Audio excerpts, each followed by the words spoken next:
I Well, listen, am. man, I appreciate you being here. Yeah, thanks for having me. Hell yeah, dude. Awesome. So yeah,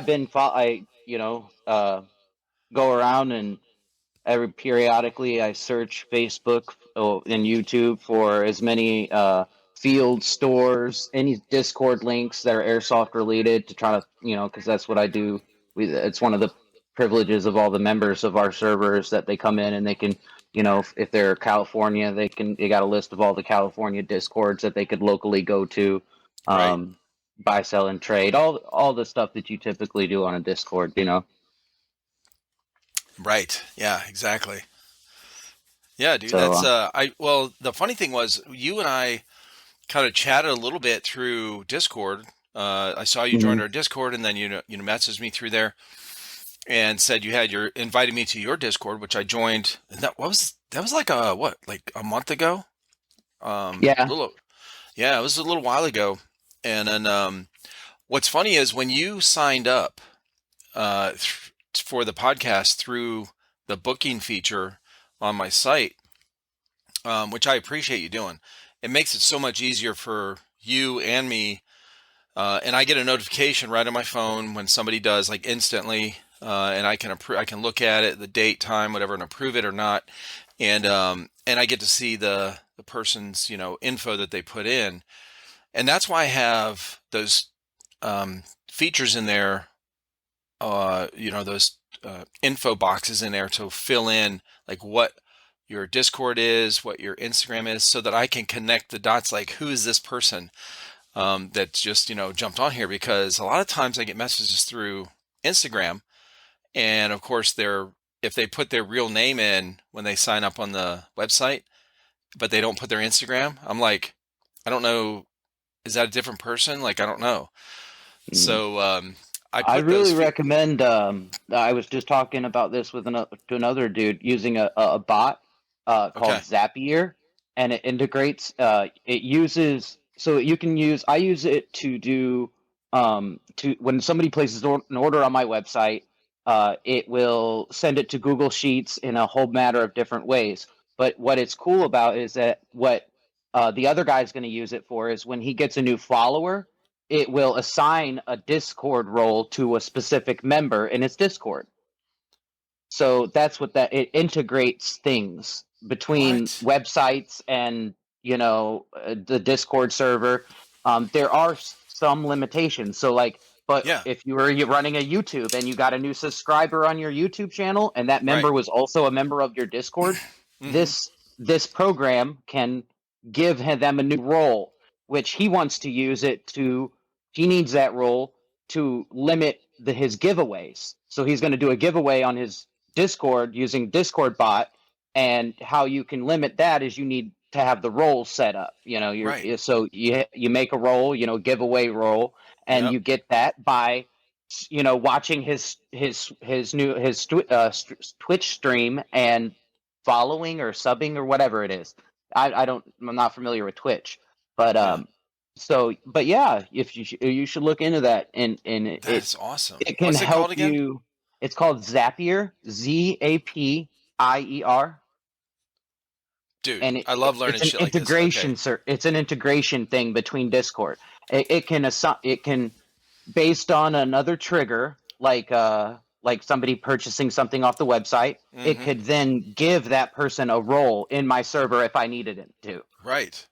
So yeah, check Oh that my out. God. That's pretty So you cool. can, it'll assign a role, like a Discord role, um, based on, let's say, different criteria. So they went and watched this thing, or they signed up for this thing, or It they, is somewhat limited. So like during right. Twitch, it only gave him three. It only has three options right now. It was like become follow a stream, or follow a specific stream on a specific day or something like that. So there's like Yeah. three options.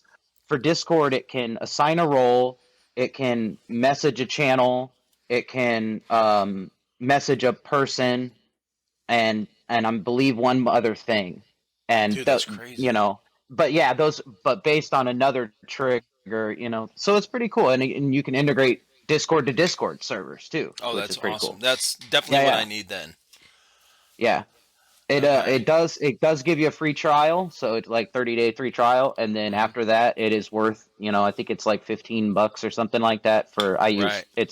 they got tiers, but yeah, they had you set up things called zaps, and depending on how many zaps you want, I need a lot of them because I got a lot going on, but yeah. Right. Yeah, check it out. Very It's cool. really, really helpful. Really, really helped me. So what so how did you end up starting? Did you start the Discord? Your Obsidian I one? I, I actually didn't. So Okay. people ask me this question a lot, and I was with a friend of mine, and his name's Cody Black, and he is also local here to Sarasota, Florida, and so we got together and we were like, man, we want to start this team, and we wanted it to kind of be the idea of the team was kind of be just kind of like really good players. I don't know, it's sort of a weird direction niche team. And then it that like a week later, it just turned into, what, we saw this need for a national server that was active and place for people to communicate and network, because that's what it's all about. That's where the name came from. Is that it was based on a team at Hmm. first, and that's kind of where people can't hang up on the name of Obsidian Discord, but it's a nod to Star Trek. I don't know if you're a Trekkie or not, but it's I the card. I can't. I guess I'm not a Trekkie because I don't know all this stuff, but I love Star Trek. I really love it. I just never Mm, studied. I don't know all the. uh, I mean, I grew up with the originals. So See, I'm a TNG fan. okay. I love Deep Space Nine. I really liked it. I didn't like the ending though. The original series, TOS, I like it a lot. But TNG is my favorite. It's what I grew up on, I guess. But in Okay. it, the Kardashian Empire. I don't know if you know the guys with the weird neck. Um, Uh, they're CIA. That's what oh. their CIA is called, is Obsidian Order. Oh. Okay. So yeah, that's what a nod was. And I don't know if you're familiar with Minecraft, but there's a Oh popular yeah. Minecraft server. Yeah, it's called Obsidian Order. I didn't even know that, but Oh okay. you know, I think it kind of lends itself to the idea of community in that idea too. Mm, That's what I'm not familiar with Minecraft Obsidian Order, but from my understanding, it's a server as well. So, yeah. and it's a community of people that take part on activities on that server. So, but Gotcha. anyway, and we started the server, and we started inviting people from Florida. We noticed that other states had set up discords, and so we kind of went that direction with let's make a Florida discord, and then other people started joining from Minnesota, and we had a big Minnesota following. It was like we ended up with like 200 people, and half of them were from Minnesota. And so Holy we're like, all shit. right, so we're gonna go national because And that was just we random? every Like, uh did somebody from Florida know somebody in no, Minnesota and I mean, turn them on it's to it? just the kind of the demon of Facebook, right? I mean, when you Right. go and you post in, I'm in Airsoft HQ on a Facebook group, right? And it says on there that it's from Central Florida, but there's people from all over, Right. and just friends of friends, and it kind of just happens to that. Not a lot of people use Discord, so it's kind of uh, I would say from every 10 people that look at an ad for a Discord server, maybe one are able to join it because they know what it is and, have the program installed and, click Isn't on it that to go to the server. So, so what so a lot of airsofters are gamers. So what do they use to communicate during games? They don't use in-game chat because in-game chat sucks ass. well, TeamSpeak. Oh. Yeah, TeamSpeak's another huge, I mean, you could call it Discord too. I Is mean, that a third you're party just different. like Discord is? Hmm. Oh. Yeah. Yeah. Yeah. Um, I've never used I it. just, yeah, yeah. I don't know if it's still around or not, but, Okay. but nowadays, they also use my brother-in-law was just over, and his son uses Google Chat to Google Chat with all his friends. While he's Oh, playing Fortnite. While he's playing Fortnite. really? That's what they're on. Okay. I mean, Probably because and it's then built there's in on their phones or whatever. Okay. yeah, and I don't know if Huh. you know what Telegram is. I use Telegram for I a have team Telegram. chat. Yeah. Yeah, so and they have video chat capabilities, so I'm sure people use Right. that. But you're right. Yeah, Discord and gaming went hand in hand for a long time. I believe that's Right. how it was built. I wasn't around, but Yeah, that's how it was built. That's what we used years ago when me and my buddies were gaming, PC gaming and stuff. When I can't remember what year Discord came out, but it was well after I was already, PC gaming. We were PC gaming, me and my buddies in the mid '90s, 95, 96, and then early, uh yeah, yeah. So I started out. That's my moniker is platform, my call sign, and yeah.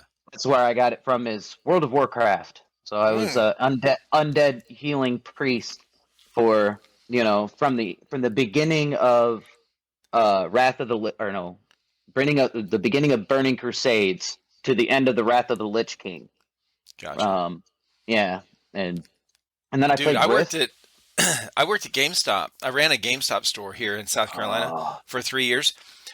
I was there from 2007 until 2010, and like September of 2010.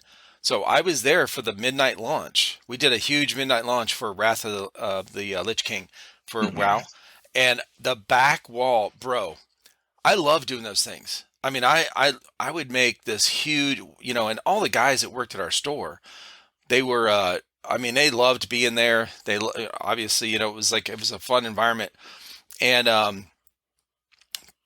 we built a huge like display of they were empty, boxes, but they looked like the big boxes that you would buy.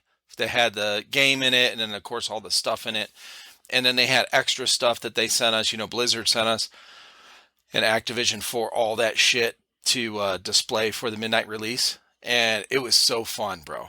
It was fucking packed. It was so packed. It was one of the yeah. biggest talked about things that came out for WoW in a while. Mm. Were Hmm. you um were you working at GameStop when Skyrim came out? No.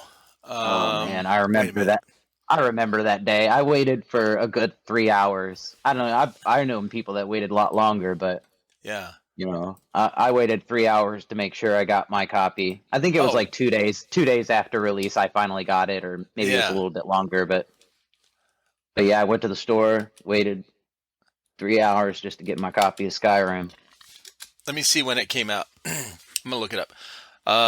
So Skyrim actually came out in 2012. Okay, Mm, December 4th, 2012. No, man. I was in so 2 years after I left. Yep. But I was there for we did the midnight release for Wrath for WoW, and then we did the midnight release for GTA 4 was our those two were probably the biggest Mm, ones we had. GTA 4 and Wrath. Um, there was there wasn't any big Halos that came out, I don't think, when I was there. Maybe ODST? No, I can't remember. But because Halo 3 came out the November before or September, I think, before I started that GameStop. mm. So I wasn't working there for that, but yeah, man. Yeah, it's fun, man. I was talking with somebody else recently, just like last week, about midnight releases and how they're not a thing anymore. That's really sad because it's such a Yeah. cool, fun thing. And you know what? We should bring it back because airsofters, airsofters are, bro.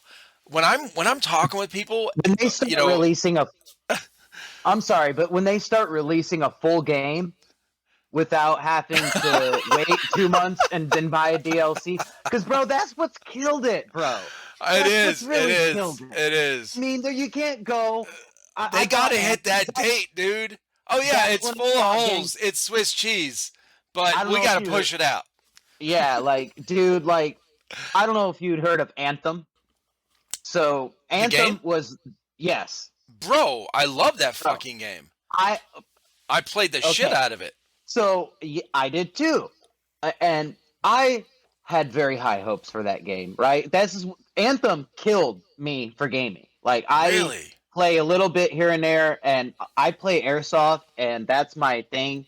And I do my other little side stuff that I do, and take care of my daughter. And other than that, I'm a stay-at-home dad. And my help out my mom and dad-in-law, here at the house, but yeah, dude, it's killed me with gaming because they hyped it up. It's an awesome ass game too. But It dude, you is. can beat that game. We beat the game in 26 hours. Well, And then you bro, get to I don't mean, no life it, okay? oh, Quit no life and shit. oh my god, bro, like no. it was. And then It wasn't that short of a game. It had a lot of places to explore. It was cool. it Okay, did, but you got to admit, it was half of a game it on was. release. It was. So it was like, but and if people There like were to they do were that, talking and about releasing all these things to access all this other shit, and they didn't. Yeah, the guns were, it was like basically, yeah, I mean, the hype was there, and I loved the mechanics of it. The I did mechanics, too. all of it was cool. But Yeah. dude, once you played it for a good 70 hours, it's really like, dude, Oh, this it was is so the repetitive. same thing as the Yeah. first hour. The same thing. I Yeah. mean, you're just getting minute changes up the scale and little bit of differences in effects of the weapons, and that was it. I mean, Yeah. I don't know, but yeah, Well, again, not only that, they didn't add in like specialty gear you could get if you kept playing. Like, you know how like there's a lot of games that do it, like Division, right? Division 2. Actually still play Division 2, and it's very repetitive. It's very yes. repetitive. You play the same missions, the same, like every week is the weekly update is on Tuesdays, and um, Tidal Basin is a map location in the game, and every fucking week it's one of uh, the Black Tusk. Uh, you know, it's one of the missions you have to do every week to do the weekly things. Now they'll Mm, switch up the other missions. So there's two main bigger missions you have to do every week. You know that they reset every week, and then smaller missions that kind of complement those. So you have to do, let's say you have to do like three smaller missions to get to, the bigger one, to take over the bigger maps on the field, or on the map, or fields on the map. So there's Tidal Basin it's one of the, I think it's boring because we've done it so much. It's every fucking week. So there's all these other maps that they've unlocked, that they've done. Like they did an update for New York. They had a whole separate map for New York City where you go mm. back to New York City. It was like a huge expansion. It was really fun. But so you have that map as well. But it is really repetitive. But they keep adding like different kind of gear and guns, like exotics that you can Hmm. get. So they'll add that in, and so it gives you some kind of reason to farm these different things.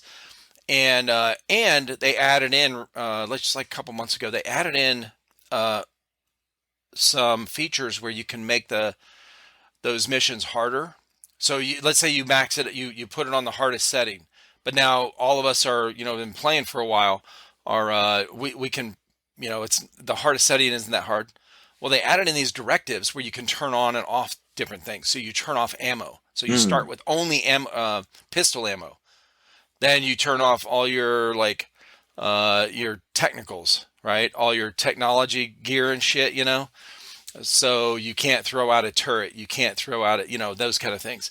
So you basically make it like hardcore mode, with these different directives. You have a lot of different options. So it gives you something like that. But when Anthem, like games like that, they had so much potential, bro. We did a couple of videos on it. Me and my boys were playing it all together. We played through the whole thing together, Hmm. and the cutscenes were awesome.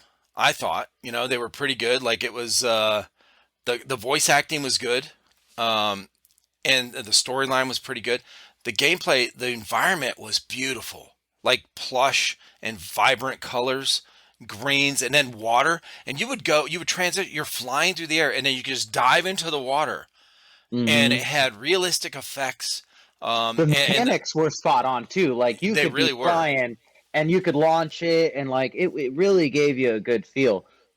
And, but soon after release, if I can remember correctly, I haven't booted it up in a while. I'm sure they've helped out some, but it's really they right after release they were saying that there wasn't going to be more DLC. There wasn't I saw going that. to be an expansion Yep. to the storyline and everything like that. I don't know if they ever did come out with it, but I don't the know. We haven't studio got played a it lot of since then either. pushback from what was. Yeah, yeah. It really disappointed. I mean, It but it was does. hard. It was hard, man. You crank the difficulty level up, Right. and you had to be on the top gear, and you had to be really good at the game to really push through it.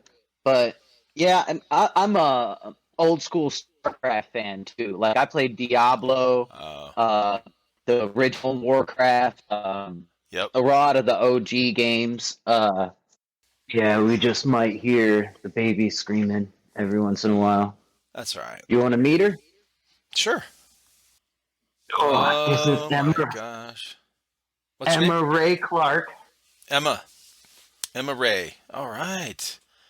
What's up, Yeah, big she'll girl? be 1 month on March 20th. What? She's One month. or I'm sorry, 1 year. My Oh, I was gonna apologies. say, bro, that is the 1 year. biggest 1 month-year-old I've ever seen. Okay. Yeah, and she's Hi. 30 pounds and almost 30 inches long. Damn. She is one of the top of her class baby. Right. She is But beautiful. thank you. Yeah, man. How many do you have? Hi. This is my first. Oh How yeah. many do you have? 5. Wow.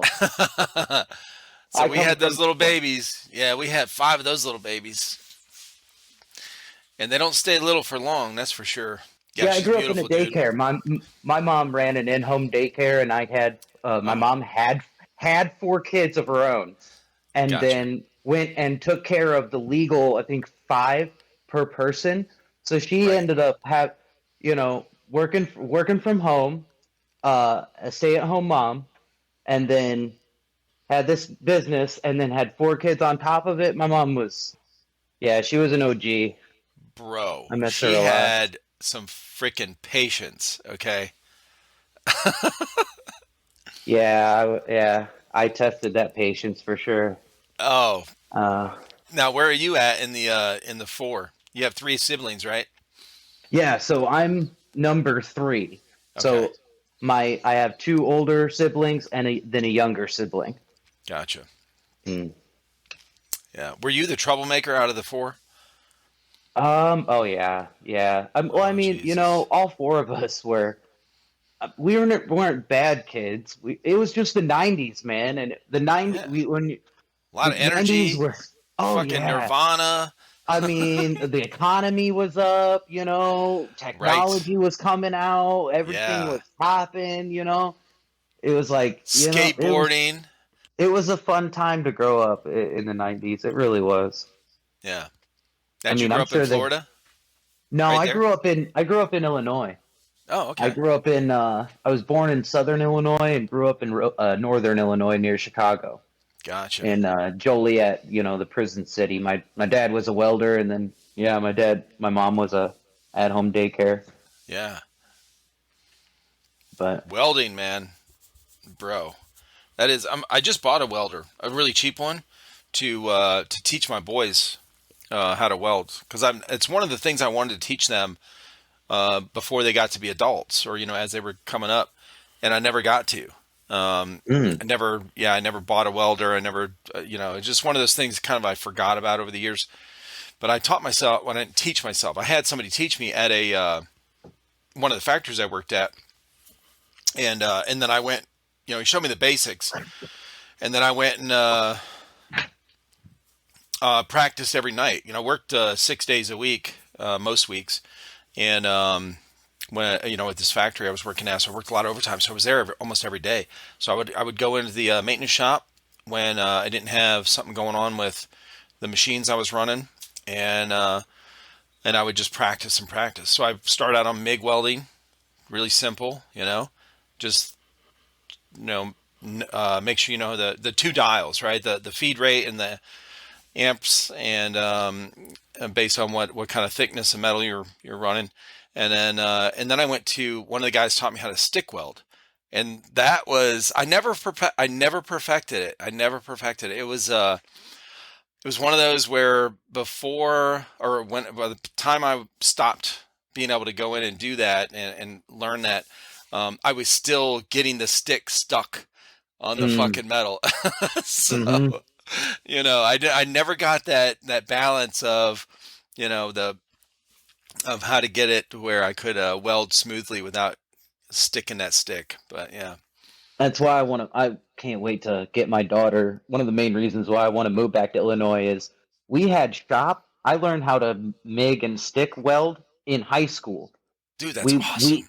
built one of the projects was to build a table vise where Yeah, just a flat piece, and you just built this rudimentary yeah, table vise, and at the end of the semester you got graded on it. And I mean, but yeah, I don't know if they still do. The schools should teach practical absolutely. shit like that, instead. Carpentry, welding, like people don't realize. I think welding is probably one of the biggest fields that is unknown or underrated maybe is that because I think there's a lot of videos and a lot of shows that were built on fix this house kind of shows, right, on Hmm. HGTV or whatever type of something where kids growing up, if their parents were watching something, they could see this thing happening. They could see somebody knocking down walls. They could see somebody, nail gunning these, 2x4s together, this kind of thing, right? And they go, oh, and they learn, right, as they see it. And they go, okay, this is a frame. They see how this goes together. It's all wood. Then they have the drywall and they have all these things going up, plywood or whatever. And then, but no one ever, there's no shows that show like welding, right? Except the specialty niche shows like blacksmithing type of thing that have similar, kind of abilities that they show off in there. But the welders are the backbone. Carpenters for sure, welders, construction, all that. But welders are the backbone of any big city, of any kind of automobile. You wouldn't have the cars we have today without welding. um, everything would fall apart. You can't, the things that really need to be held together, like for long term and really strong and they're really thick, you can't just drill a hole and put bolts and nuts and lock washers on that shit. Okay. You got to weld it, you know? Hmm. Hell yeah, Yeah. man. So anyway, I'm going to teach my kids how to weld here in the next few months. But Do so, you have anything on in mind to start, oh, building that, like? not really. Well, I got the welder originally because my my exhaust finally went out on my Jeep that I'm working on. So the straight pipe all the way back, from all the way up to where it hooks to the manifold, all the way down, all the pipe all the way back to the thing. I need to cut that out and fix part of it and then put it back in. So, and those have to be welded. Mm, So they have some other options. They have this JB Weld makes a high heat kind of stuff you can do, but I'm not sure about it, and I don't want to sit there and do all this work to go, drive it for 2 weeks and the shit heats up and cracks. Like, mm-hmm, fuck that, bro. If I'm gonna get mm-hmm, under there and do all this work of ripping this stuff out, I'm gonna weld that shit the way it needs to be welded and then put it back in. So, mm-hmm, yeah. But anyway, yeah. So that's my first project, and then I'm just going to teach them on scrap stuff. mm-hmm. So maybe something will come out of it. One of my sons, Yeah. actually, Christian, who's on our channel, on our YouTube channel, he's really good with like thinking of things to make up. Like he got a 3D printer years and years ago, and he made this chainmail out of some shit, and then actually before that, he made a Halo helmet out of cardboard, tape, like duct tape, and pennies. So, and he shot a 22 at it to see how much, how it would stop. how much it would take, basically. So he put these. He made the chainmail kind of stuff out of pennies. Well, then he went on, later to make it out of, 3D printed some chainmail for your hands, and anyway, he's really good. He'd be a good fabricator. So hopefully, if I teach him how to weld, and he sees how simple it is, because it's really like a MIG welder is honestly like a larger version of soldering is almost Yeah, what it is, you know. So once you learn that and technique, and MIG welding is the technique of it. Yeah, they're different, but how you beat it, and it's very similar too. Once you get the kind of hmm feel of one, you can kind of feel the other one out too when you're using it. yeah. So hell yeah, dude. Well, anyway, so you grew up in Illinois. But you're now in Florida. You and your buddies started this Discord and started for your airsoft team. But how did you get into airsoft in the beginning? Did you play airsoft in Chicago? Well, I mean, long time ago when I was into paintball, like a lot of us are, Mm, and yeah, I was back in Illinois, and at the time, whenever I bought paintball guns, I had picked up an M16 Garand, or no, wasn't an M16. Yeah, I think I got an M16 and an M1 Garand, and both airsoft. And nice. back then, I don't think that was maybe 2010-ish, maybe 11. Okay.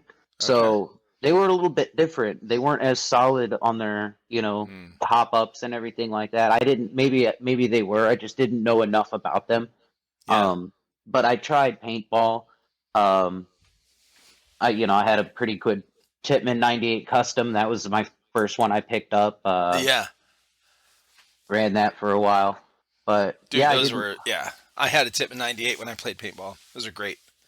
But again, I think most people kind of didn't don't really know about how actually the community is because airsoft isn't so mainstream. It's getting there, of course. The South Park Yeah. episodes, YouTube helps, Right. Noveridge. Noveridge is how I actually got started. So yeah, I mean, I was sitting around missing a girl, and I started cruising YouTube and saw Noveridge, and then I was living in Florida, and I've still got friends in Illinois, and one Yeah. of them was starting this airsoft team. I don't know if you're familiar with Angels of Death Airsoft in Uh-uh. Illinois, Oh, okay. but yeah, they're big.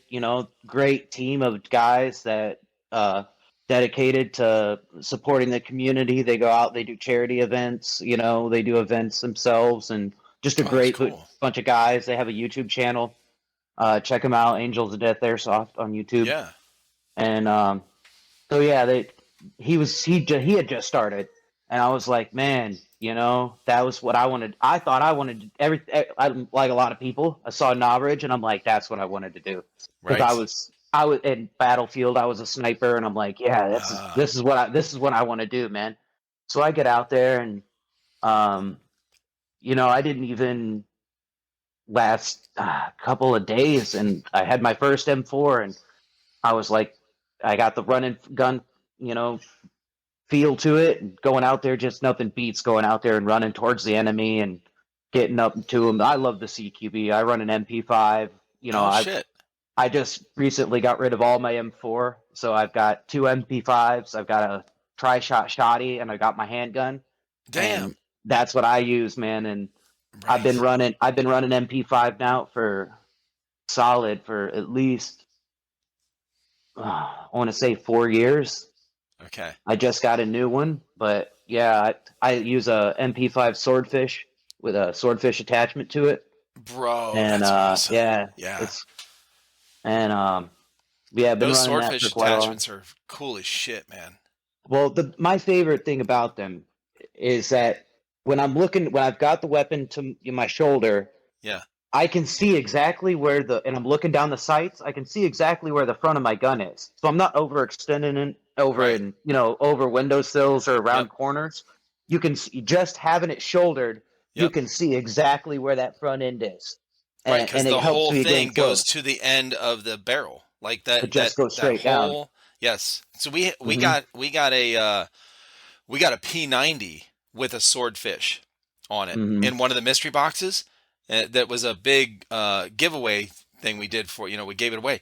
And it was one of my favorite guns because of how it Hmm. looked. It was such a cool look. Yeah. Okay. Hmm. Other than that, it's really doesn't have. I mean, you don't typically put anything on your top rail going Right. forward unless I mean, I don't know. People have a lot of different tastes and do a lot of different stuff, but I find it to be a little overkill in terms of rail space. So, Oh, but dude, it's rails for yeah, days for a short gun like yeah, that, and the P90 as well. It's yeah. rails everywhere, all the top, the sides, like even the bottom. Like Hmm. it's fucking. And I don't know if you're familiar with Black Tiger Airsoft in Tampa. That's my home field. Shout out to Black Tiger. And Shout out. but yeah, there they allow you to, if you have that meat grinder, it's like a meat tenderizer. My bad, It meat is, dude. tenderizer. It's a melee kill. You get up It close, and you can is. I don't gotta, but I mean, you got an MP5, so it's like, what? Yeah. Go ahead and shoot them, so, but Yeah, yeah, the it's front looks so aggressive though, with the points on it. It's mm, yeah, it's scary looking. I never, yeah, I haven't watched too many of your videos yet. I'm still watching, and you release a lot. It's like every day you're pumping them out pretty Yeah. quickly. Well, that's It's hard to recent. That's recent. Our ah channel started out, so we've been in our channel's been around for 3.5 years. We started out with unboxings, and then mm, later we started doing reviews. We didn't do the reviews right away. It was like, hey, let's do these unboxings because mystery boxes were cool. And then we're like, holy shit, we got all these guns. Well, why don't we do some review videos on these guns we have? We're just stack them in the closet. And mm, and then we started doing reviews. So unboxed review. We did that forever, and then we started doing giveaways later because I was like, bro, we have so many fucking guns. We're running out of space. It was me. Um, two of my sons were still living at home, and one of them had already moved out. And then I asked him to move back in because I was coming out of being paralyzed. I was still unstable, mm, walking and stuff. I wouldn't use a walker. I wouldn't use a cane, so I'm too fucking stubborn. And I would fall down. And I was on steroids. I was 320 pounds. I was 100 pounds more than I am now. And mm, so I couldn't get up. I literally fall, and my wife couldn't help me out. She's a little 5'3" thing, like, mm, and so I asked my son to move back home. Hey, just somebody to help me if I fall. So anyway, so it was me, two of my sons, and then their friend that got him into airsoft, and that's how we started the channel. So the trifecta came from those three that were playing airsoft, and then I was not supposed to be in any videos. I was just mm. going to be hey, I'll film and I'll edit and I'll post and I'll run the channel. You guys do the stuff, and I'll just, I'll run everything. So we start out with unboxings, reviews, and then later on, and then giveaways because we had all these guns. So there was three of us in the house getting mystery boxes. So we'd get a BOA. You get two guns each box. So Mm, we're getting, six guns a month. And that's mm, only if we just do the BOAs. But we were doing Airsoft GI mystery boxes. We were doing Fox Airsoft mystery boxes. So we built up, we had like 30 guns in a few months. It was fucking nuts. Um, in the house. I'm like, where the fuck are we going to put these? So anyway, then we started doing giveaways. So it was unboxings, then reviews, then giveaways, and then just rinse and repeat until everyone else on the channel got busy. All these young guys got busy with their life, and I still wanted to do something for the channel. So I'm like, hey, I'll just talk to people, and that's where the podcast came from. And then I was talking to, as I started doing that for the last year, it kind of ramped up a little bit more and more. And I was asking people, like, I would send out a bunch of messages to people like, hey, you want to be on podcast? They're like, okay. Well, I started getting more and more yeses. So then I'm like, oh shit, I can't just release one a week. I got to release three a week because I have so many that I'm doing, that I've scheduled that the one I did today won't come out for like a month and a half. Mhm. and it's not really fair to the person. And then, so they're like, "Hey, when's this coming out?" So then I'm like, well, maybe I'll do 3 a week. Well, then I had enough to do 5 a week, so now I'm doing Monday through Friday. Anyway, so yeah, Oh wow, so I release a podcast every day, Monday through Friday. wow. hmm Do you enjoy So the it? good news is you won't have to wait that long for yours to come out, which is really No. beneficial for a lot of people. So Mm, because before I started doing the 5 a week, it was up to 3 weeks out. So when I did a podcast with you, it wouldn't come out for 3 weeks. So mm, which sometimes that's not good because we're talking about events. Like I had a bunch of field owners or event coordinators on here, and they're talking about events. Well, it's fucking past by the time hmm. this comes out if I do them in order. So anyway, so I do love it. Yes, I really enjoy it. I never feel like it's work. I rarely edit. I don't have the good thing about these. I don't really edit that much. Like these are long form conversations. They're relaxed conversations. I've never played airsoft. I played paintball, but I didn't play airsoft because these guys played. I ran the channel. Like I said, I wasn't able to get out there and play physically. So, so that's kind of where all this came from. And so I have kind of a different perspective because I'm a spectator. Um, I've edited all their gameplay videos. Hours, countless hours of watching 3 different GoPro cameras from 3 different people and scope camera, videos, and trying to, just piece all this together. And I've been to a couple of mil sims as press. So that's, yeah, I do enjoy it. I love talking with people. I love learning their background. Um, I call it Airsoft Podcast because that's our channel, but honestly, it's more of a kind of a social podcast with a little bit airsoft mix in, which honestly kind of fits airsoft because most people are there for the community and the social part of it, and then a little bit of airsoft, like enough to get your Yeah. guns out and your gear out and go play, and then but the majority of a 3-day mil sim is the social aspect. Hmm.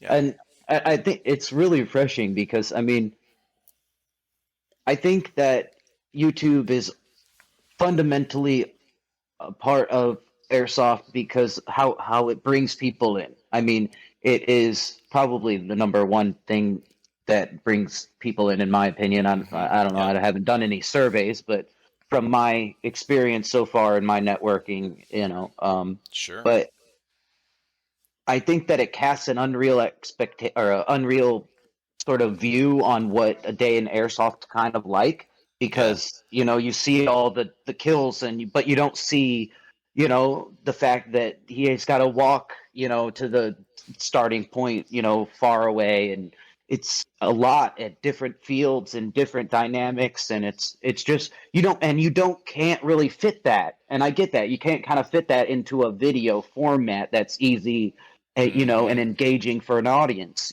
Right. So, um, but yeah, I think that forums of this style really help, and really bring people together because that's what the best thing about airsoft. That's why I left the game. I have no regrets about leaving the gaming community, man. With the way that people, you How know, dare you? treat each other. I mean, Dude, that is look, airsoft is so nice and welcoming. You got to have the opposite sometimes. You got to get back into a gaming ah, lobby, okay, where you hear a bunch of shit talking. And yeah. just I mean, and airsoft ain't always like that. I No, ain't gonna try to, that's yeah, for sure. put a bad, yeah, but Well, dude, I've been I don't know. talking the last month and a half, maybe 2 months. I've been talking with a lot of speed softers, and there's Mhm. way more issues with indoor fields, like players that play, indoor and the speed soft stuff. As far as the like, almost every time they go to play, there's something that happens where somebody's pissed off and not calling their hit and that kind of thing. Whereas a mil sim, you might have where, oh yeah, they didn't call their hits or whatever, but nobody's pissed off about it. They come back to their campground area, and they're somebody like they might be heated right in the moment, but they go back and This is like Saturday afternoon. Well, they still got gameplay Saturday night.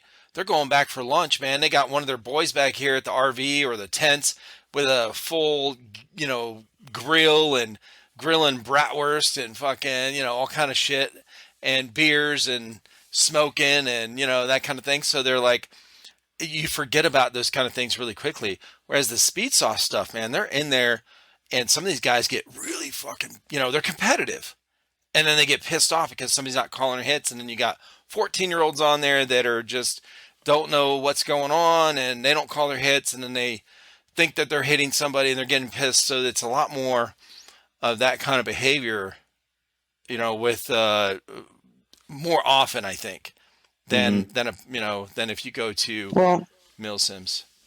I think that from my experience, Yeah, and I also before I did this, I did Clan Battles Tampa Bay, where I went around Florida and I went to all the fields and I got teams to play against each other for on three for a tournament at the end of the year. Yeah, really. that's and I did that for a season. So I went around and I got to meet a lot of teams and watch them play against each other and tape them and um, yeah, man, running events. I salute No every sh. single event promoter out there, but ain't for me, man. Trying to get it is tough. It is a It's a lot tough of work. way. Yes. Yeah. It Yeah. really is. I mean, you got to Yeah. be on top of your shit. I mean, just logistically. And then you got to kind of be a people person to run it, because you got to talk to field owners that are like, I don't know, maybe they're not the most personable. And then you got to talk, got to deal with those issue drama on the field during the event. And everyone, you got to have all the rules really set, and you have to have good refs. Yeah. Okay. Like, bro, Now, something that's a goes lot. wrong, you got to know how to fix it. I mean, because yeah, it's a very tough business, and I salute every single one of them. But yeah, it ain't for me. And then I went on to I've done a couple teams as well, and then went on to did the Obsidian Order, and Yeah. but yeah, I mean, Now, how did that come up? Where you went around Tampa and did the 3v3 thing? Like, what did I how did actually, that start? I mean, yeah, we just I because I know that I always wanted to help do stuff in airsoft. I mean, it needs people like every single person on the sidelines, like what you did. We need people out there putting on, events and Right. coming up with ideas and doing what I do and doing photography. We need more Right. photographers out there, Yes. guys. If Good point.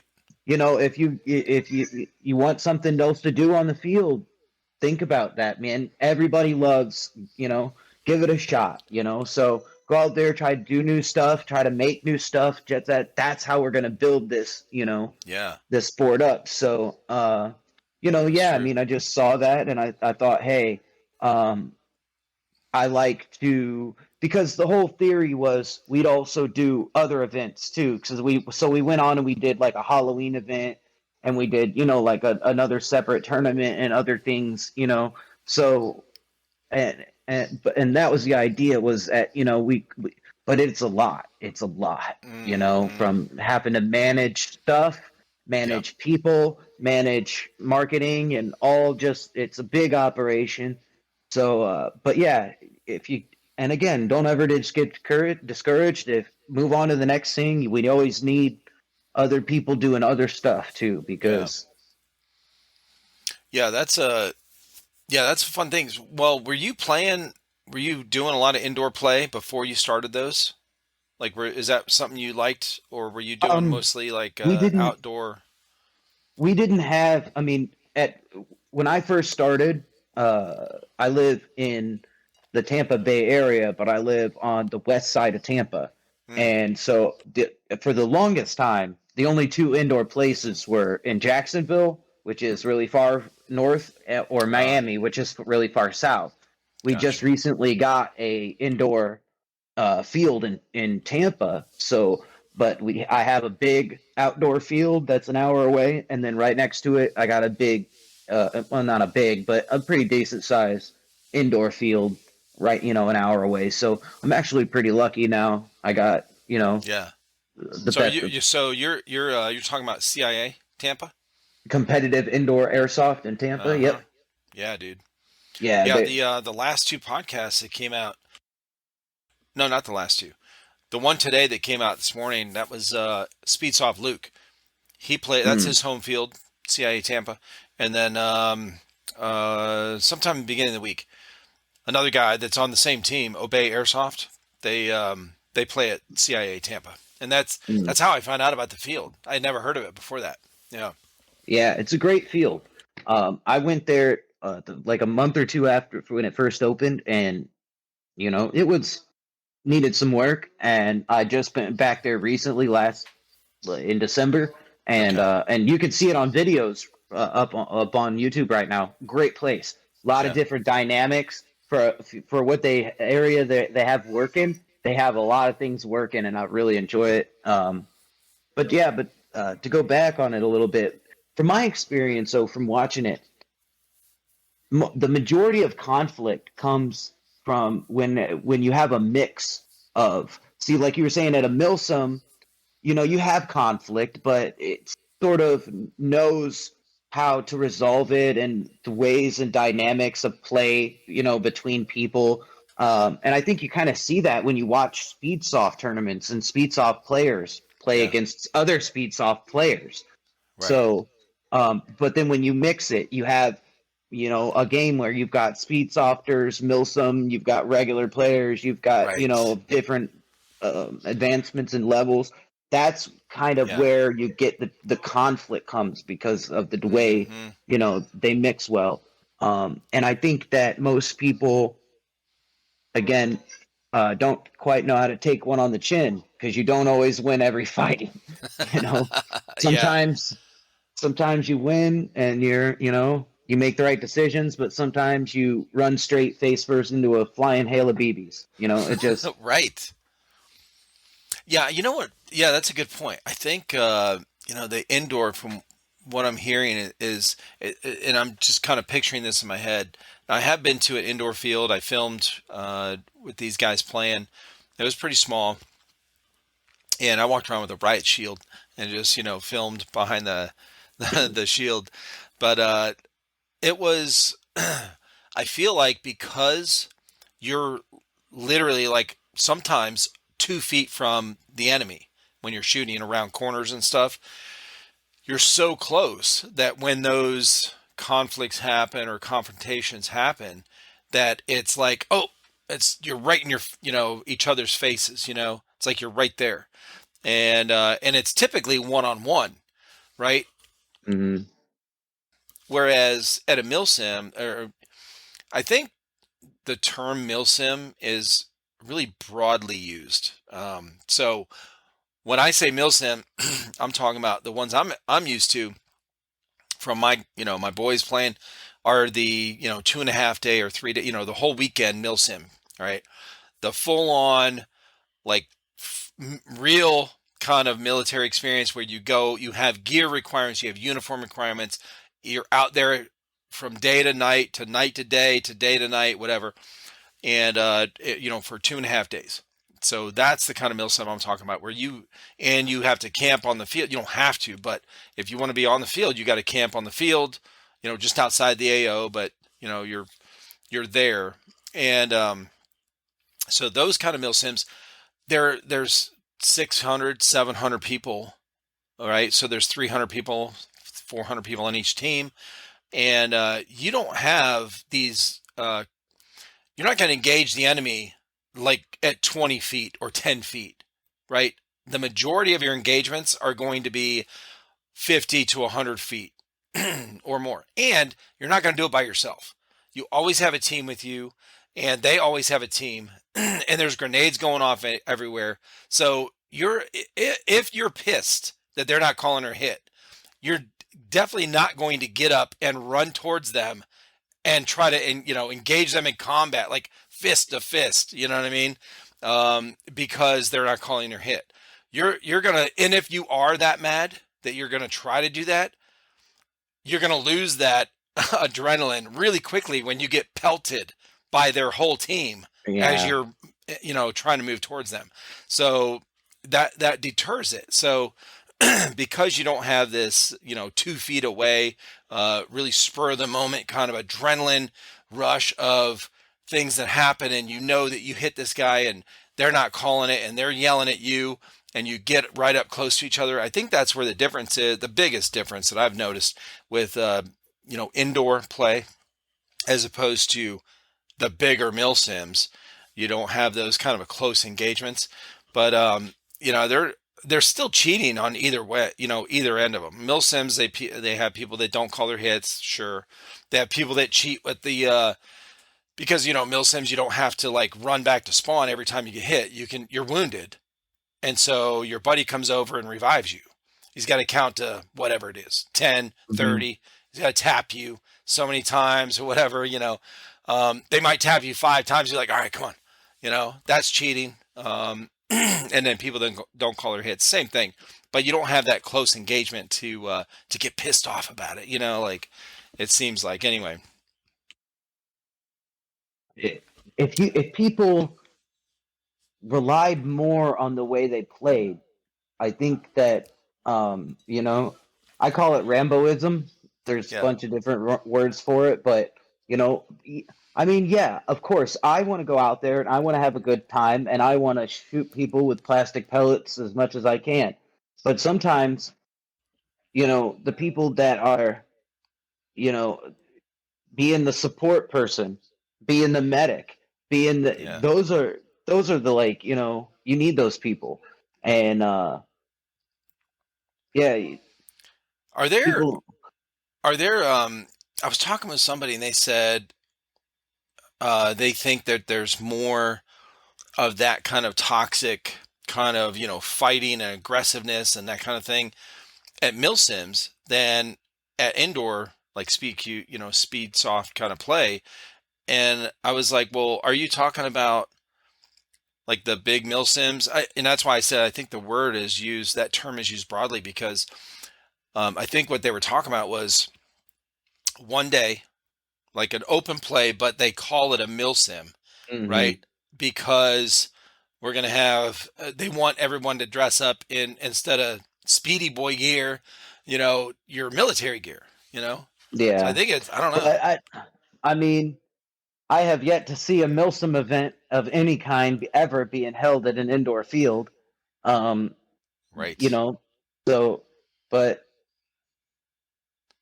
I No, mean, they do I those totally outdoor agree with you. ones.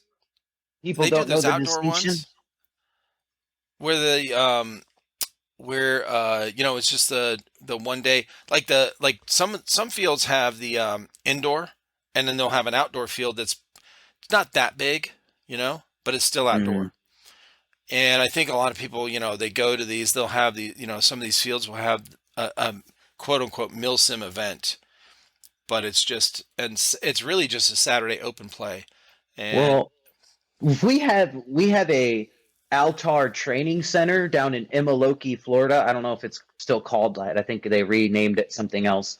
But we have this military training center. It's a huge facility that some of our the biggest event people that do events here in Florida, they often do it there at that complex. I mean, if they hold an event and call it a milsim, you know, it's because that's where I would, if you had a single day event that was in every other aspect, meeting a lot of the criteria of a milsim. I mean, down to the T, down to the commanders and the whole layout. I mean, yeah, that's I don't know true. if you're familiar with Doomsday Airsoft and Overwatch, but that was a huge event. Yeah, I think they got up to Overwatch 5. Um, but Where's yeah, this at? Overwatch. This was in Florida. Yeah. They don't. Yeah, it was Doomsday Airsoft. They don't. They don't. I think they closed down. I'm pretty sure. Was that the Um, field name of the field? no, Doomsday Airsoft was Oh, the name of the oh, event company that ran the event, and gotcha. they did an event called Overwatch every year at this training center. That Hmm. yeah, they would pull people from North Carolina to come down here to play there, and Sure. it was huge. Yeah, if you YouTube it, Overwatch, one, That two, sounds three, or cool. four. Yeah, it's a huge facility. They still do. I think they still do Milsims out there. But yeah, I Okay. mean, Um, but yeah, I totally agree with you that Well, that makes people sense. Okay. the distinction of one is an actual milsim and what isn't very clearly defined, and that goes back to the, I mean, the sport doesn't have a governing body, because how, Right. there's That's a good no point. Yeah, that's true. ping pong has a governing body. Okay, they do, they do. Oh my You God, I know, never thought of that. Yeah, that's true. so when people ask, is airsoft a sport? Airsoft to me technically ain't a Well, sport until we have a national governing body that governs the way people play that's airsoft true. in the United States. Yeah. And it don't have to be a competition. It doesn't have it all it does is have to be an organization that decides and maintains the rule set of airsoft within the country. That's all it needs to Mm, do. yeah. And once we do that, I think we could be called a sport instead of a hobby. But that's just my opinion. I think there's it's not the same thing in what you're talking about, but in the Netherlands, they have a part of their government that monitors airsoft. They don't really, run it. It's more of like, hey, we're gonna make sure this is safe, and all the Mm-hmm. that kind of shit, the government shit, right? Mm, But we don't want that. I want no, less of that. no, So, no. More. but I Yeah. want, yeah, like the NFL. FPS The limits. NFL runs the football. You have CFL, right? You have Yeah. like you said, ping pong. You've got baseball, right? You know, you got NBA, for basketball. Like all these different things. FIFA. Uh, Well, it would just be that if I went to a field here in Florida, that the yeah. rule set, the parameters of how you play the game, Mm, the FPS limit of the weapons, um, the MED limits for a field. All we're talking about really is yep. and at the field, and that I could go to an airsoft field here and then fly across the country and go to an different airsoft field, and they'd be the same exact rules in that Yeah. mindset. The mechanic, yeah. I mean, You know what, you might get dude? you might get lucky and it happen, but fields across the country are They're different all different. they are in a lot of They're all different, and minute different, or yeah, in they're or in minute. Yes, very yeah. small differences. You're right. Mm-hmm. What if? So, would it be possible? Do you think for for airsoft field owners? Let's say we narrow it down to indoor fields, right? We'll start with that because it seems like a little more controllable environment um, than a 3D mil sim, right, or a 40-hour straight mil sim or whatever. But you have uh, all the field owners get together and form a group, right?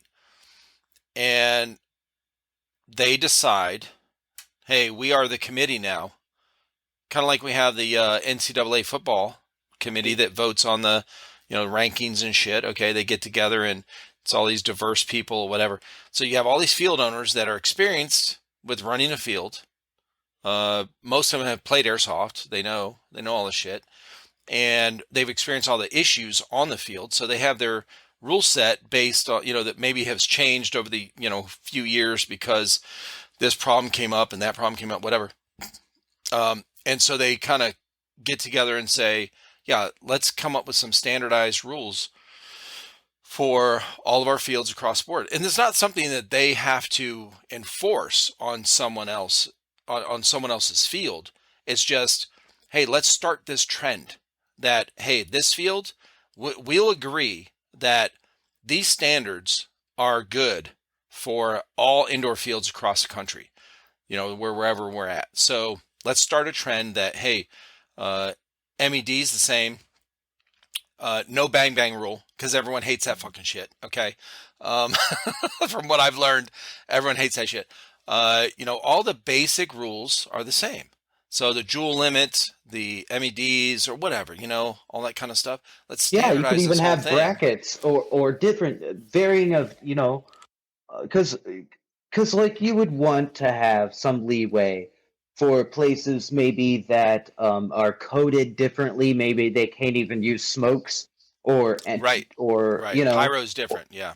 or a lot of different things. You want to give room, but yeah, there should be, and I think that in my experience, I think fields should work more together. They Mm-hmm. do sometimes in a lot of events, but and you see certain fields working together with others, across. Yeah. But yeah, there needs to be an overall unification because man, their clientele is 90% the same. Yeah. I mean, a lot of people that go to one field go to a different field sometimes, and I'm not smack dab right next to one, so I can go to a bunch different ones. So, Right. I mean, it would make sense and it would help out the sport, you know. And you do see a little bit of it, but yeah, they need to all come together and say, hey, these are the established rules for Mm-hmm. this, and this is, if you've got this going on, this is, these are these parameters, and you can add Right. this, or and yeah, I agree. Um, Yeah, I that's a haven't good seen idea, it. man. I haven't seen it yet. I've been No. around, and that's kind of what I do is I go Well, and I'm in you communities across country, and right. I was going to say you did that. You went to these different fields. You started these different things. You started this Discord. You have you have some experience with seeing all these different people and different backgrounds and different fields and whatever, like indoor, outdoor, milsim, speed soft, whatever. And then so you've experienced a lot of these different things. You know that this could be beneficial, like you said. This would really help. Uh, kind of bring, and I think that's what needs to happen. I think we're airsoft in general. I think one of the biggest things that's holding it back from being kind of mainstream, right, or more popular is we're a bunch of vagabonds. Like Mhm. we're like every field is different. Like you said, every field is different. Every field has this. We have all these different events. We have, you go to some. There's no standardization for shit, bro. Mhm. Even down to the manufacturing of airsoft guns. Like you take there. Okay, version 2 gearbox is not the same across the board, right? You have M4 from this manufacturer, M4 from this manufacturer. They're a little bit different. So you get a Kythera, you want to drop it into this gearbox. You're gonna have to Dremel some shit. It ain't gonna drop. There's no drop in. Like, oh yeah, just drop it in. It'll fit right in. No, it won't. You got to drum all kind of shit, bro. You got to run it. Your wires here and there. Like, there's not even standardization for the guns. Like all these manufacturers. Like, if you get a 9 mil, right? You get a 9 millimeter pistol. All of your basics are the same. You know what I mean? Like all your basic, no matter what, whether you have Smith and Wesson. I mean, they're not interchangeable parts. I understand that, but a lot of your basics are the same. How it's built on the inside is the same. These gearboxes, you pull them out, they're all kind of crazy shit. Yeah. There's no standardization for anything in airsoft. It Mhm. is such a wide, like, just offshoots of all kind of crazy shit going on, and people just starting up their own thing, which is cool for innovation. And like, hey, CSL has their tournaments, SpeedQB has their tournaments now, NSL. You've got all the different milsim event promoters and producers like Third Coast Airsoft, Milsim West, and all these things that are popping up doing, holding their own events. But when you go to different fields, there's no standard, really no standard anything. I think the Mhm. only standard is iPro, okay, like safety, Yeah. right? Well, that's insurance based. Yeah. Any sort of collaborating thing normally is going to be something that's enforced because of laws or insurance or Hmm. this and that. That's So true. I mean, a lot of that is out of their hands. They have to enforce a full seal eye protection because if somebody did get hit with one without For one, sure. they could be held liable. Or I know Bro, it's very, protect your very hard to get eyes. insurance. Yeah. And I get it. And there's a lot of intricacies. They put a lot of money into a field. It's tough. to get insurance. It's tough to get zoned correctly. It's tough to get, you know, materials to build a field. It's Right. then to run events, then to get your name out. It's tough. I get it. Well, And when what? you've built it, you kind of want to, work on yourself.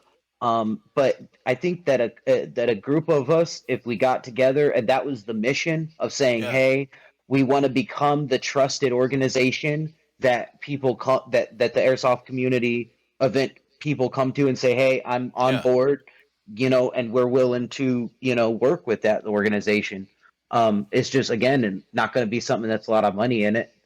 So I guess that's, No, it's yeah, but I mean that's standard across the board for airsoft. I mean, fuck, yeah, yeah, most of the refs at most fields are volunteers. They're not getting paid yeah. for it.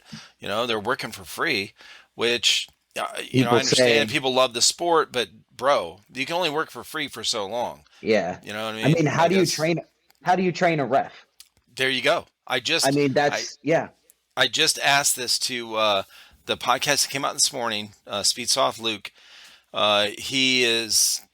I asked him the same thing. What are your recommendations? Because he's done that. He's a head ref at CIA Tampa, and I said, what do you do to help train people? What are good recommendations for people getting in that wouldn't mind helping to ref or whatever? What are some good basics, to learn or whatever? And he went over some things.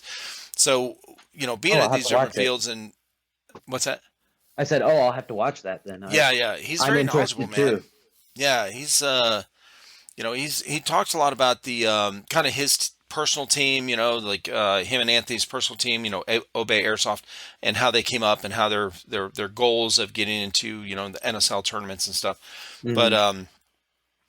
what if you could choose right now? If you were the head of this, let's say, fictitious community or uh, team that we're talking about, of governing body for airsoft in America. So, um, what would be some standards that you could call out right now, just basic stuff that could be standardized across all airsoft fields that would be basic that they could follow? You know, what would be some kind of things that would help? That You you know, you know, hey, if I go to this field, I know that it's going to be this. I go to this field, I know it's going to be that. Yeah. Velocity limit for one. Hmm. And which is we've come really close to that. I mean, you're pretty much seeing 400 as being the default setting across the board now. And the velocities limit, MED. And again, it would be something, and these rules would have to be for indoor field, for outdoor field. And I don't know, I've, in my area, we have an 18 or a 16 or year old or older day. So, Mm, there can be extra, yeah, I mean, there can't, one set of rule set wouldn't cover all of airsoft. So we would need rule set based on criteria, if you would, or yeah. and so some of those things would be velocity limit, MED limit, medic revival times, you know, me- medic Now that one's methods. yeah, that one's probably a more event specific type of thing, right? But as far as general, across the Yeah. board kind Well, of, that's what I you was know, saying. For a yeah, general event, for hmm, maybe a general event, or yeah, you yeah. have a rule set for medic rules for a Oh, milsim event or a mini milsim event. oh. You know what I'm Okay. saying? Based on criterias, it does. I mean, you could have hundreds of different rule sets, Oh, and that's a yeah, good their idea. differences would be minuscule, but at least somebody would say, hey, I want to put on an event, and this is the sort of event I want to put on. Yeah. And that would be a big guideline for them to put on and say, and that would translate into a player experience that was more consistent. Yes. People wouldn't have to know. You know what I mean? I mean, Right. yes, Oh, there would be dude, that's minor such a good difference. idea. Because you know what I'm finding as I'm talking with people, and the I've only been to two, but 2 Milsons I've been to, the number one, and this is just in general in life, at your Hmm. work or whatever, the number one thing that stops production, right? And it stops us as an individual, human, is confusion. If we are confused about how to proceed, we're not proceeding. Like, it just, Mm-hmm. you can't do it. We see it every day when we drive in traffic and people don't know how to fucking drive. So you come to a four-way stop and nobody knows who's going next. And you have, Mm-hmm. like, bro, can you fucking go? Okay. But confusion stops all this shit, and especially Milsim. So what you just said, bro, if we could standardize the rules where for classes, so medics, no matter what milsim you go to, if you sign up as a medic, this is what it entails, kind of thing, right? Mm-hmm. Maybe like Mm-hmm. maybe not the exact every little tiny thing you have to do or have to, whatever. Maybe those can be Exactly. event Yeah. specific, but there could be some general rules like, hey, if you're going as an LMG, this is the basic across the board. If you go to this milsim over here, this milsim over here, that's event, run by different event hosts. Mm-hmm. As an LMG, you're going to have these standard rules. So, and I think those are already kind of in play, but they're not concrete. They're not written down. There's nowhere somebody can go and one spot, one Mm-hmm. website or whatever or place to see, well, if I play indoor, if I go to the outdoor field, if I go to here, what are the top 10 basics? iPro, obviously, everyone knows that. But what is the jewel limits? Switching to jewel limits, I think was a really good thing. When I first started learning about it, I was Mm-hmm. confused about it because I understood FPS, right? But an FPS in Real Steel makes sense. Mm-hmm. Like, it'll all kill you, duh. So, but with airsoft, like, you have to know what your, it depends on what weight BB you're shooting. Because if I'm shooting 300, 400 FPS, but I'm using point fours and I'm still shooting 400 FPS and I shoot you at 10 feet away, bro, that's going to fucking hurt. Yeah. Okay. Yeah. Do some damage. So, so if we go to joules, we got these standardized things, indoor, outdoor, whatever, joule limits, MEDs, set, things, rules for classes. And we can kind of standardize this whole thing and kind of bring it together where at least some of the basics are, hey, where do I go to find this information? Because, well, some of these event hosts, websites, and Facebook pages for certain events are very confusing. Like, to read all the shit. Like, I understand there, and I'm not putting them down. I promise you I'm not putting them down. But instead of somebody typing all this out, like, you have to do that. Maybe you have to do that for legal purposes. I understand that, whatever, all the rules and all that shit. Yeah, type it all out. But can you please start having somebody that's like your, uh, you know, coordinator, correspondent or something that's good at, like a newscaster, okay? Make a video highlighting all the basic rules of your event. Like, hey, here's what you need to know. Really important. Top 10. This. Make a video. That's how people learn, man. They're not going to learn by reading all this shit because they're going to forget. Some people are dyslexic. They can't read the shit and understand it. Make it standardized, and here are the Yeah. benefits. Because I mean, you have a system. Say you do have a national U.S. national airsoft guideline book or something, Right. that says whenever I go to, and this is really important for new players because this is why I've started the Obsidian Order, is because I think that the number one reason why people don't stay in airsoft, new players, is because of lack of information Mm-hmm. about where airsoft is around them, how to get into it, and what it's all about around them. They have no idea because there's no buddy out there pushing that. Yeah, that's It's true. it's a bet. What benefits it's going to bring is that whenever new players come in, they're going to know, hey, when I go to this event, it's going to be a 25 to 30-second touch on a person or bandage, bandaging routine. It's got to be at least 25 to 30 seconds. Right. That on all things that are like maybe 1 day events, because honestly, there are a whole lot of people that get into airsoft and their first day is a big Milsim event. No. Now there are people, but that's just not the majority. Small. No. Majority of people are going out renting people. True. They actually, the majority of people are backyard airsofters. They've Mm-hmm. gotten their guns and they've gone on to private land and they've played a backyard airsoft Sure. game. So that's like actual majority of people. And so if they know, hey, I go to this event and this is the way it's going to be, they have a unified experience, and that's just going to keep people in the sport, over long term, because they know. And it's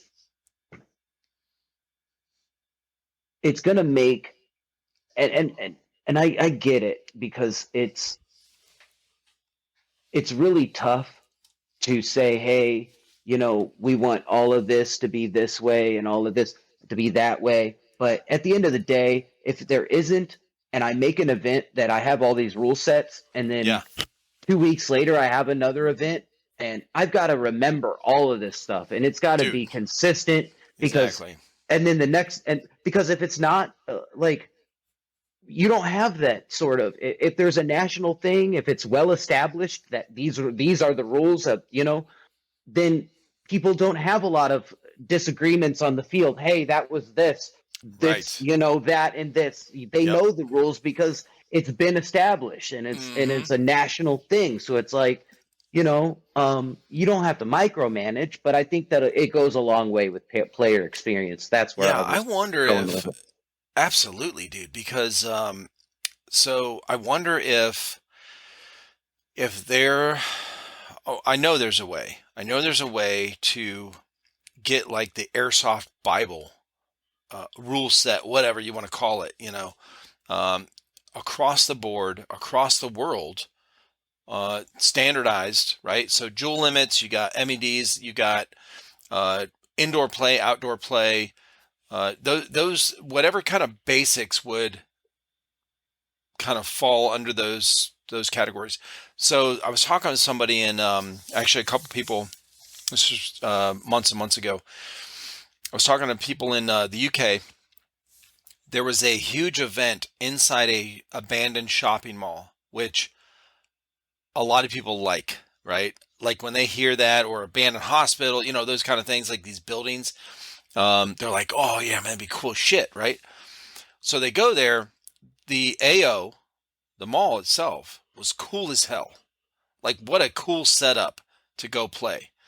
But it was one of the worst airsoft experiences these guys have had.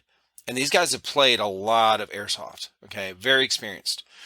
Because whoever was putting it on, the event host, whatever, was, it was, I don't know if it was their first one or, no, it wasn't their first one. It was that the problem was, they didn't know that this many people were showing up. Okay. And I feel like that's a breakdown in on their end in technology. So you have how are people buying tickets? You should know, and you should be monitoring this up until the last, like the night before.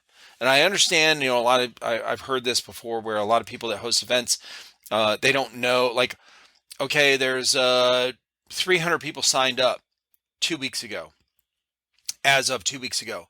And then 3 nights before, there's another 300, that sign up. I get it. So, oh yeah, okay, now we've got, so anyway, this is something I guess that happened for this event.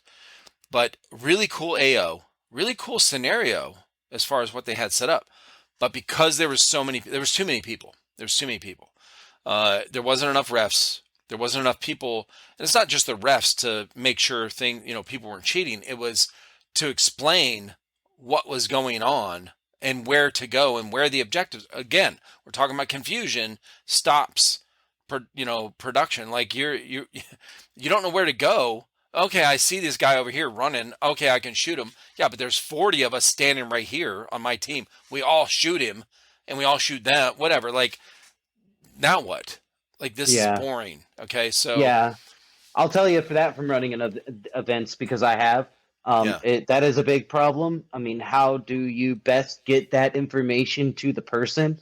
And I've seen a lot of I creative know the ways of answer. going about it. I know Huh. the answer, but I know the answer.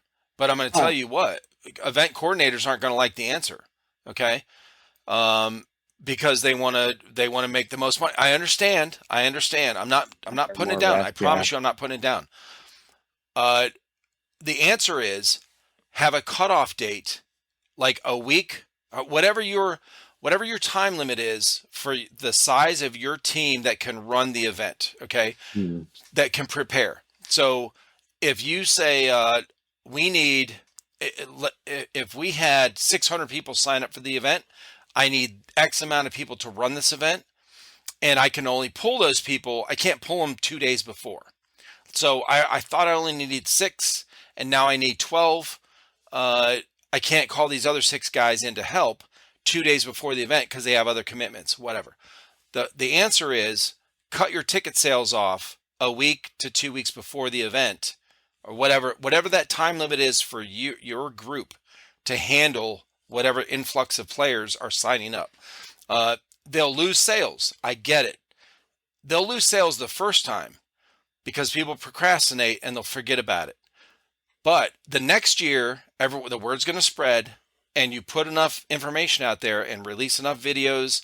Again, release videos, people. Okay, not text written on your websites that looks like a page out of the Bible that's so tiny you can't even see what the fuck. Okay, have somebody, a PR person, that gets up there and makes a video about your event and explaining all the rules. All right, the safety brief, all that kind of shit.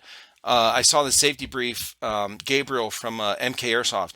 He records his own safety brief for his fields, and he has it running on YouTube and where anyone can access. And he also has it running in the field on a TV when people come into the indoor field. He has it on a loop running all time. Right. So you don't need, it's a very broadcasted thing. This should be something that is standardized as well, is the information put out for these events and the ticket sales. The answer is you cut it off 2 weeks before. So now you have time. Okay, that's it. The end of sales right there. All right, we have 600 people that signed up. Now we know how to prep for it. Okay. Now there's no excuse for being ill prepared, and now you have enough people out there to host the thing. What I've seen is there's some event. A lot of people want to play airsoft now. It's very popular now, considering, let's say, or compared to 5 years ago. It's way more popular than it was.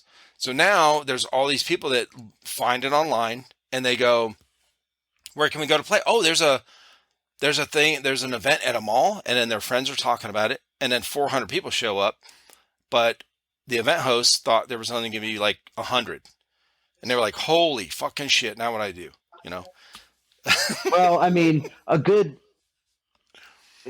I think that people, and again, it's a tough thing to do. There's so much going on. Salute to everybody that does it, but Sure. utilizing mechanics too of things to help you. Um, you don't see a lot of that. I think that the fields that could really focus more on that of the player experience, bring in more, use more props, use uh, some way of integrating sign-ins with Mm. getting to know a rule set or something, or having some. I'm not an expert. I just think that doing it the You same don't have to way be. We're just ain't talking gonna about get us ideas. anywhere. Right. Oh no, yeah, yeah, yeah, Yeah, yeah. for sure, man. Well, You I know, mean, you're not an expert, but you have more experience than most airsofters because you've actually hosted events, and that takes a lot of work. yeah. So, and a lot of planning. You learned, hey, number one, this ain't for me, and this takes a lot of work and a lot of people involved to kind of help Mm. out. I think that's me getting called. Oh shit, Yeah, the what? baby's going to bed. Do you have to get off? No, I think she's taking her up. You got it, Mama? You gonna go put her rocker? Well, let's. Okay. If you need to go help, I would say No, we can wrap up. We can wrap up in like 5 minutes yeah, if you yeah, want to go that's over fine. some stuff. No, yeah, that's fine. Um, Okay. we're good. Yeah, I was just making I'm sure. flexible, man. I'm flexible. It's fine. You can go. We can pause it. You can go help, and then come back in 5 minutes, and we'll continue. Or what you want to do? No, it's good. I think yeah, we're good. Okay. Cool, man. Just making sure mom making it up the stairs with the baby and into the baby room just fine. It seems so. Right. Yeah, She's that's good. good, man. That's Mm, good. Hell yeah, dude. Yeah, our first couple of kids. I worked second shift at the factory I was talking about, where I learned how to weld and everything. And mm, I would come home. I would leave, 2 o'clock, work from 3 to 11, 8 hour shift. I'd be home before midnight. And when I came home, of course, you know how it is. Well, your baby now, almost a year, you've known they don't always sleep through the night when they're infants, right? So somebody is getting up to take care of this baby. Okay. So, yeah. So it's, and when I would get home, um, I would help, rock the babies to sleep or whatever. And that's just part of it. You just lose some sleep, putting the we kids to got really bed and lucky. Yeah, yeah, we got really lucky. I mean, Emma was tolerant of all formulas. Drank like a bro, champ. that's She awesome. sleeps. She sleeps great, and she Yeah. grew like a weed. She's. You can. My favorite thing is seeing her begin to realize the things around her, Right. learn how to pick things up, learn Uh-huh. how, seeing us and seeing things, and it's been pretty cool to watch that. I mean, There that's is kind of one of nothing the best like things. there's nothing like that feeling when they're infants and then when they get to the age where you go to hold them and they see your face and then they Mm, smile. They recognize you and they smile. yeah. Or you walk in the room and you talk and they look at you or they look your way. They can't really focus on you when they're that little, but they hear your voice and they recognize and you go, "Oh my God." And those are some of the best moments, man, of having a Mm, kid. And there's some, and I know that, it's such a general thing that, most parents experience, but it is, it's special when it happens to you and your wife, or, the dad and the mom of the baby are like, that is one of the things, it's like the first thing that you kind of get gooey over, like, oh man, this is cool, like, oh, they're looking at me, they recognize my voice. And then when they say dada, they usually say dada yeah. first, by the way. So, Mm. I I really my favorite thing too is I had a girl, so I gave her my X chromosome, and so I know for certain that part of my mom, lives on. I lost my mom when I was 12, so oh my mom shit. isn't, Okay. I haven't seen her in a long time, and Sorry, dude. Yeah. yeah, it's been hard, but Well, yeah, I get to see. I look at she Emma, died and young then. yeah, she orphaned. We got orphaned, and I was 12. She died in 1999. Oh, Yeah, damn. Yeah. Okay. but My dad died suddenly. He was 63. I mean, it's not that that young, but I was 20. I was in my 20s. A tree fell on him in his oh, backyard. I'm sorry to hear that. Yeah, dude, tragic. It Man, was yeah. this was a long time ago. But yeah, he was actually the best man at my wedding, which is weird because he and I got kicked out of my house. I was 17, so we were not on good terms until I Mm, graduated boot camp from the Marine Corps at Paris Island, and then it was he was a Navy veteran, and so we were pretty good after that. We still had our arguments here and there, but just personality conflict stuff, dad and son kind of stuff. Um, Mm. but it was he was the best man at my wedding, and then well, when that happened, obviously very sudden, kind of unpredictable kind of thing. So yeah, it was a real big event for our family, and yeah, definitely I understand. When somebody talks about losing a parent, but I will say this: when you lose a parent when you're young, I don't know from personal experience. I only know from my friends that it's happened to when they're a teenager. It's I feel like it's a lot different. It's way more impactful. You know. Yeah. Some people, I've met other people that have also been orphaned when they were younger, Yeah. through my experience. And some people also get the benefit of like having a relative or some, getting into foster care or some other, program to have Mm. them, have somebody to take care of them. I also stayed with relatives myself, and Oh, your dad wasn't. my dad was then imprisoned for life. Oh Um, shit. yeah, so I lost both parents in one day. It was yeah, Oh kind of my crazy. god, So dude. yeah, and I'm sorry, bro. my older two siblings are Yeah. actually have a different father, so they still have a living father. But me and my Gotcha. younger sister were full siblings, and but yeah, Yeah. and then but I moved in with relatives, and then uh, Okay. but yeah, I mean, it's just different. I don't really know what it's like to have parents Huh. anymore, so it's Yeah. kind When of, you're well, yeah, especially that was when you were 12. So you went through yeah, your teenage years with fresh out of that. Holy yeah. shit! What a traumatic thing, man. Okay. Well, Um. I did have a lot of, positivity in my life from other friends and family. So, hmm. um, The relatives you went with, were they like aunts, uncles, kind of like close yeah, to? Okay, okay. yeah, So they were sympathetic and empathetic, and it was, to the situation. So it wasn't like that's so much better yeah, than if you had to go with some stranger hmm, in the system. yeah, Yeah, no shit, dude. yeah, Okay. hmm. Wow. So, but, oh, I'm crying. Well, Yeah, go we over, might have to go soon. yeah, let's wrap up. Go over, the rest of your like airsoft story, whatever your guys' team is doing now. Like where are you guys Oh at yeah. now? What do you guys have planned for this year? And any kind of big thing? Yeah, you got the shirt on, you got merch, you got your Discord going on. Tell everybody what is going on with Obsidian Yeah, and where so they can find you and all that kind of we'll stuff. give you a shake. I mean, I just my teammate or my team's the Immortal Guardians.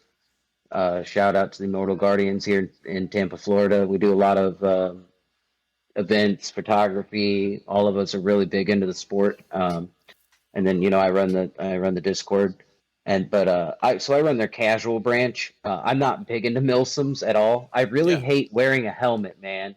yeah. Fuck It that helmet, increases bro. my I agree. profile. So I wear a balaclava or like a bandana, and then Yeah. I that's what I do. And but so I don't play milsims. I've done one, but I don't really like do them anymore. I do the casual stuff. Hmm. Um, yeah, we go out. We like to run it. We're all about teamwork. We got a variety of different play styles. We've got the ghillie snipers. We've got the CQB people. We've got the mid range. We've got the law. So we've got the talent spread out across the board. That's what we bring to the table every time we come out and play and force. Yeah. And we're all. I think we're all just a really good group of guys, really down to earth. We got a couple of hotheads, but I think that every team does got their loose cannon. So Got to, man. I That's know, right? yeah, that's the Every spice, good man. team's yeah, every Spicy. team's got that Yeah, little essence. You don't know what's going for on. sure. So but yeah, big things coming up for Obsidian this year. We've got the field loyalty program coming out. We've got posters showing up at your favorite airsoft fields around the country. You go in, you scan that poster with a QR reader on your phone. You'll be taken to our website where you'll be able to gain an allotted amount of points based Mm, on that scan. yeah. Every time you go, you keep racking them up, and you can redeem those for free for BBs, um, gift cards to the field. Really? We've got prizes lined up for that. We've got the chrono. We're giving away chronos like crazy. We've Oh, given away $2,500 in the last 5 months in damn. chronos and speed loaders, and we give away some guns. We've Yeah. given away some guns. We're giving Yeah. away Yeah. the M16 on the server this month for premium members. We've got the trifecta of BBs, speed loader, and Odin or and chrono. Yeah. We do that every month. We do the trifecta. And then, but yeah, you're going to be able to go and you're going to be able to scan those posters. And you were 18 fields have signed up, and we've got more coming out. We hope to hit 20 by the time those fields come out, but it's going to happen real soon. I'm expecting between February 20th and maybe March 5th, depending on mail services and stuff. You'll be able to see those posters up. You'll be able to start scanning to get points for doing that. So big things coming up with that. Changes to the server. We're going to be sponsoring teams after that. We've got 3 teams lined up right now. We're going to be sending them gifts every month to help spread the word about the server. We've grown to 1,300 members. It's incredible. Never thought it would get this What? big. People love it. What we do is, you come in, you sign up, and you can enjoy everything for almost free. You could become a Dude. premium member for some special perks. I really do think that it's a great value at $10 per month.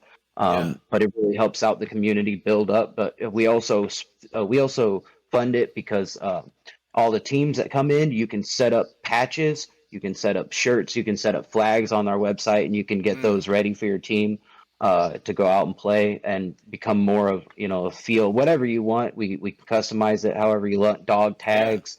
I can do a lot of stuff, and I'll try to make everything is anything that you want, any merchandise you want available.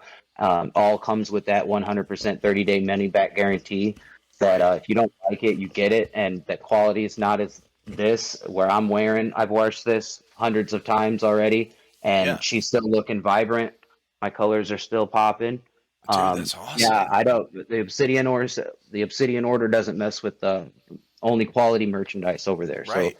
we make that available to teams to make shirts, and yeah, we've got a plethora of stuff already available. We come out with a community calendar, fresh from stuff that they post on the server. So yeah, we've got a lot of stuff going on this year. I've got a great staff. Shout out to every staff member on this Obsidian Order. They make it what it is. All volunteer, every single one of them. Not only that, a lot of them give money and support us through premium programs, through promotional events that we do across country. Big shout out to those guys. Can't do it without Call Sign Joker. Can't do it without Cheshire. Um, every one of my moderators, every one of my brokers that has to deal with people buying and selling and trading on the server because we've sold. I can't even put a number on the amount of money people have made selling and trading on my servers since I've started it only a year ago. I, Yeah. one person we estimated to have made around $9,000 just Jesus. just in trades on our server confirmed. We Yeah. were about to estimate. We don't know because we don't ask and it's all For sure. confidential. But Right. from what we can see what's going on and buying and selling and trading. He might not have made $9,000, but we saw that Right. much interaction between one person on our server, and that's incredible. We can't. It's becoming the next hop up. I was gonna Discord. say it's the new hop up. Discord servers. I'm not saying mine, but Discord's a place to sell your used airsoft equipment. For sure. Discord is coming up on the number one list. Reddit Oh, is there that's too. good. I love Um, it, man. Yeah, for sure. That's what I've heard. I heard that recently, actually. Yep. Okay. mhm. Man, you guys are jamming. Okay. Yeah, we kicking it, and it's all about network. Really, it's all about trying Right. to bring airsoft community, give everybody a place to come and just learn about airsoft through network and resources. So Man, it I really appreciate you being on, dude. I really love talking with you about these different ideas about all the, different standardizations of, certain things that would help kind of bring the community together, bring new players that are coming in, kind of stop the confusion, right? Eliminate mhm. some of this confusion from all these different fields and events or whatever. I love talking about these kind of ideas with people. You You've don't got a mind lot of good ideas. reoccurring guests? I can come back in a couple months, right? Oh, We can, absolutely. hell I yeah, love when people come I'll back make on. a me a reoccurring guest because that's Absolutely. it helps us, it helps you, so everybody needs to work together, and I think For that sure. um, you know inclusiveness is killing us a little bit, um, Yeah. but yeah, I'll leave it to you, and I think I have to Well, go. I'm getting the red you're light. always open, man. I always have that. I have that event scheduling thing on my site. So you just, click on the get casted link on our website. This goes for anybody that's going to hear this. If you go to a website trifectaairsoft.com and click on the get casted, that's where you'll find where you can get on here as a guest, and we could talk about these ideas to help bring these communities together and all these different, the speed soft stuff and with their tournaments, and you got the milsim stuff with their tournaments or milsims, and Mhm. bring all this stuff together. And yeah, that'd be great, man. Well, listen, I appreciate you being on, bro. It's been great. Where can people find you online? Just come to our Discord. You can always find us on Facebook as well, but you can message me or any one of my Obsidian staff directly on the server. Um, but And yeah, that's come to the server because Obsidian Obsidian Order Order. Discord. Yep, Okay. Obsidian Order. Yep, on you can find us through Discovery, or the many links that are across Yep. Facebook, or just And I'll put the link in Google here us. too. Google us. It'll take you to our website. Then it'll take you to the Discord. There's no way you can't find us. We're out there Good. everywhere, and soon Okay. we're going to be at your airsoft fields. So um, Awesome, dude. we'll come to you. Don't worry. We'll eventually find you. Exactly. We'll eventually find you, and you'll eventually know at least what we're all about. So, Dude, I had a great time talking with you. Thank you so much. all right. We'll see you again soon. Thank you so much, guys. Absolutely. Have a good night.